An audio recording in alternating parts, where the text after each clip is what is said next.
Well, the role of any school board is vital to the needs of students and staff in the district. And in just a few weeks, the Superior School Board will add 2 more faces to its 7-member team. Northern News Now's Dominic Vitiello met with the candidates, hoping for your vote, and shares what they say is the biggest issues for the district. Education in the country is at a critical point, with funding challenges and now termination of jobs. The biggest issue is funding. Budgets. Fiscal responsibility. All 3 candidates running for the 2 open seats on the Superior School Board agree that funding is the biggest priority.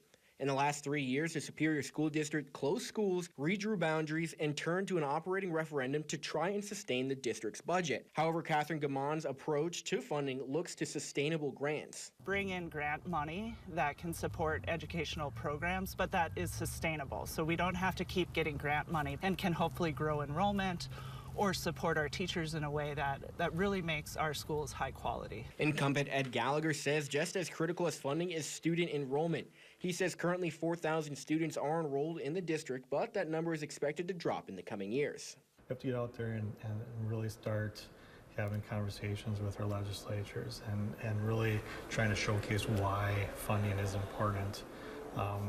And then also educating the public, educating the community on the funding. I asked newcomer Shelly Moen how she's looking to solve the financial instability for the district. She says the solution is not black or white. I think we have to get creative and work together, not only as a board, but with the community to find ways to come up with common sense solutions.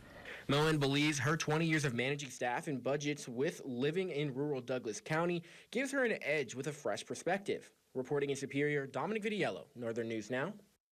Now, other key issues these candidates say are also important include community engagement and student mental health. There is a school board forum on Wednesday, March 19th at 6 p.m. at Superior Middle School. Election day is April 1st.